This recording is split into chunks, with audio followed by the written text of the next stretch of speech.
Breaking up, even when you know it's for the best, is difficult. I was attempting to maintain my composure following the breakup with my 2.5-year boyfriend. I'm not particularly interested in getting involved. It wasn't clumsy or theatrical. We simply weren't compatible anymore, but it didn't make things any simpler. On certain days, everything seemed to remind me of him. I had been telling myself that the best course of action for us to move on was to maintain no contact. But it was really difficult. Playing pool with you was one of the things I missed the most about our relationship. It was what we did. Although I'm a reasonably good player, certainly above average, my ex was amazing when he was playing well. He was able to execute trick shots with ease. Kicks, 2-rail banks, 1 rail, and combinations. He was probably even learning how to handle a typical mess. Each of us had a pool table at home, but since we're young, it wasn't the best idea to spend every night indoors.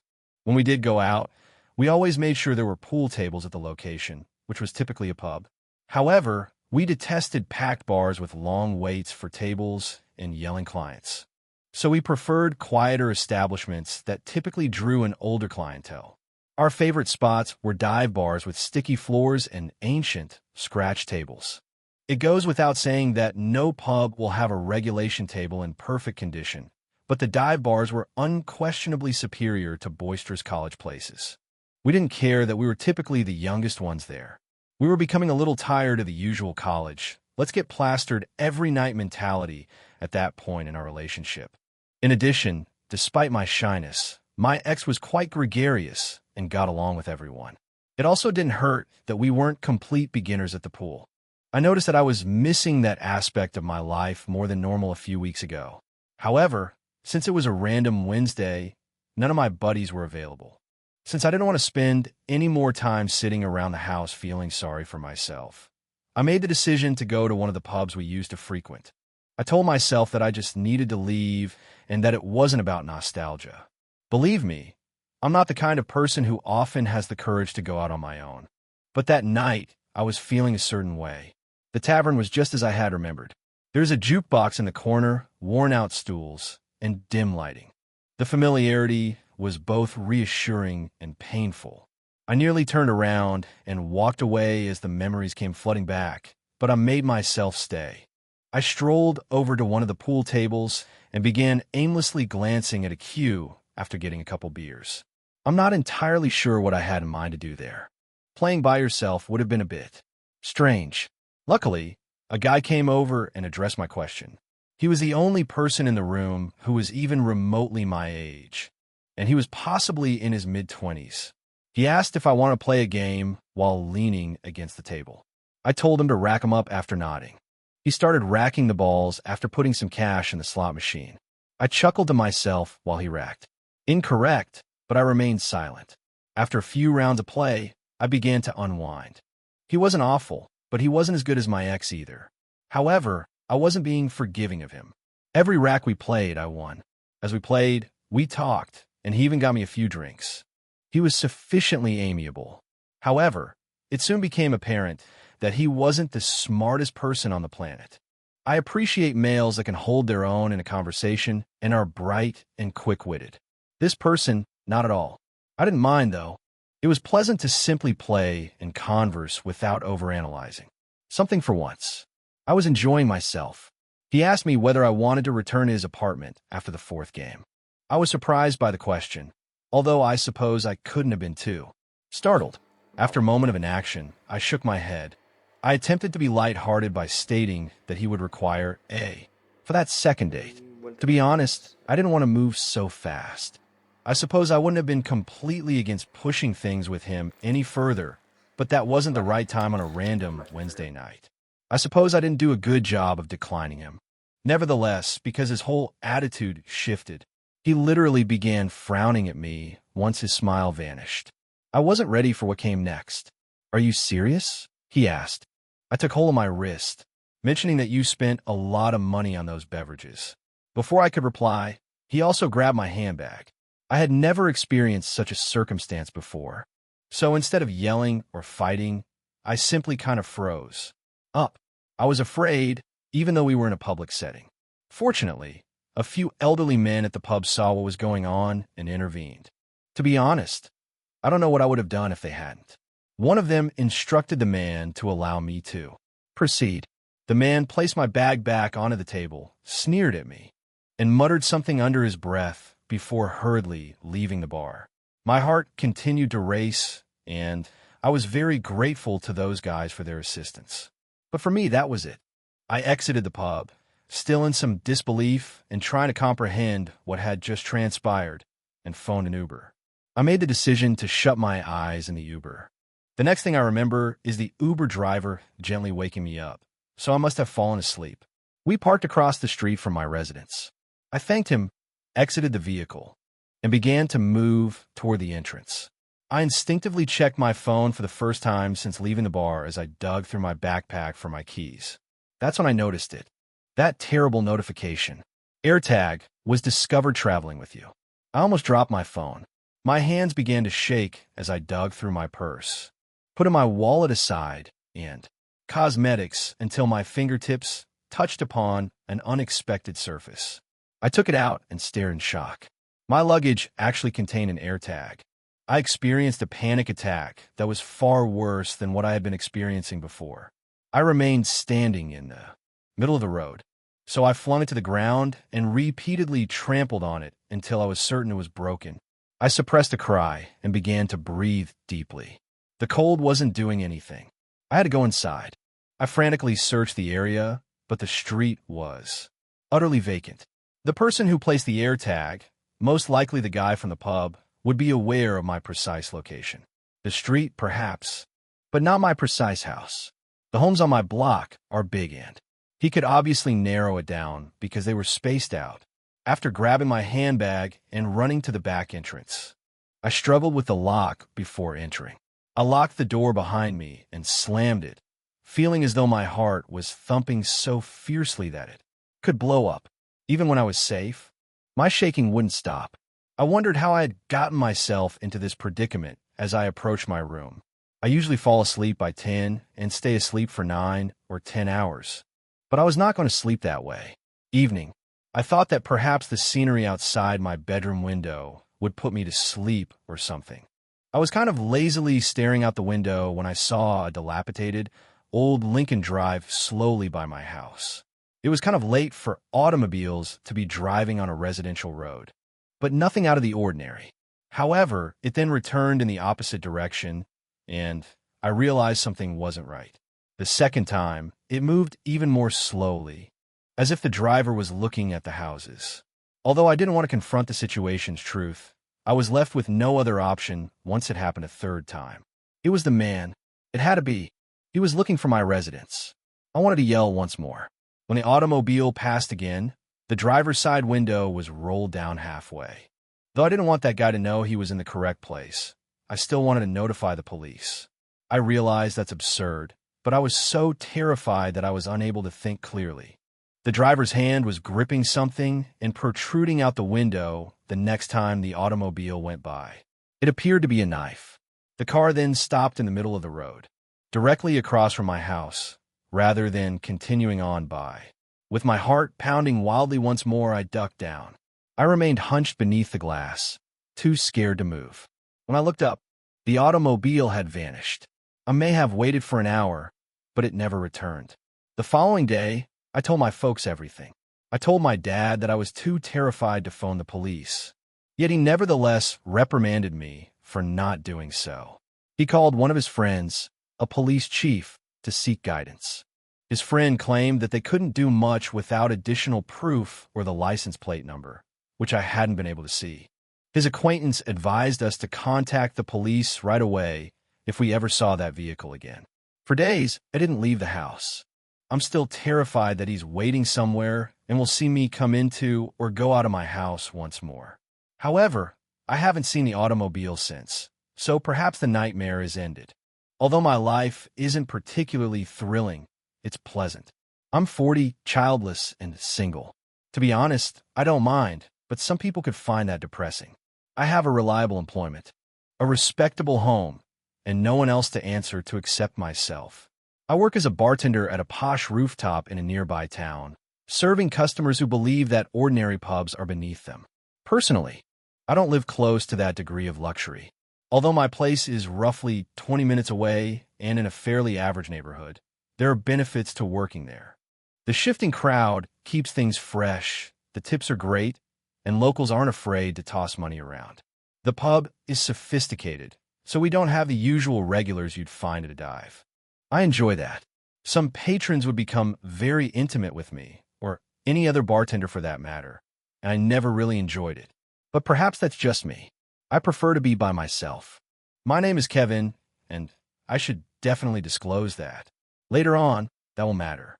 It was our busiest night, a Friday. As usual, the establishment was crowded with couples on date evenings. Groups of friends, clinking glasses, and a few people who likely stopped by to feel significant.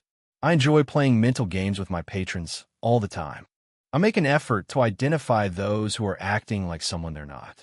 Many things can be inferred about a person from their drink order. Those who want intricate cocktails are typically attempting to impress someone. Those who order a whiskey drink have had a long day. I was interested in a couple at the end of. Those at the bar who were drinking their final drops. Whenever possible, give a refill before they wave you away. I was having a great time mixing drinks and conversing with patrons when I saw a stranger enter the room who didn't belong there. I clocked the guy right away. He was frowning and clamping his teeth as if he were angry. His jet black hair sat like a bird's nest on his forehead, uncombed. He had a faded leather jacket that looked like it hadn't been washed in years over top of a blank black hoodie. It was covered with stains, but none of them were as unnerving as his face. Just like I stated, he appeared quite irate. He headed straight toward the bar, but he didn't take a seat. He simply stood there and gazed at me. How he had gotten past the doorman in the lobby was a mystery to me. I cleared my throat. Despite the strange vibe he was giving off, I tried to keep my tone neutral as I asked if I could get him something to drink. He didn't respond immediately, which was odd. He continued to glare at me as if he were about to strike. At last, he whispered that he desired a double dose of Jaeger. I took a glass, poured the shot, and nodded. We don't frequently pour Jaeger here. The majority of our patrons are probably going to request something slightly better. I won't criticize someone's taste, though, if they want Jaeger. After placing the glass in front of him, I proceeded to serve a couple more guests. I returned to charge him, but he threw crumpled cash onto the counter. That confused me as well. At this location, hardly anyone pays with cash. But once more, I had no right to pass judgment. When I called him, the person remained silent, and I was prepared to leave when he spoke again. I can still clearly recall what he said. "Kevin, I knew I would find you here." I froze. I looked into his eyes as I fumbled to comprehend what he had just said. I pressed the glass down and asked him how he knew my name. I hoped he understood how serious I was, but I kept my voice quiet so as not to cause a disturbance. He simply gazed at me with the same level of rage without responding to my query. "I know what you did," he said at the end. He turned and headed for the elevators before I could ask him what he meant. I considered yelling at him or running after him, but I changed my mind. I had a clock. I couldn't simply disregard my work. Rather, I just stood there for a while, utterly confused.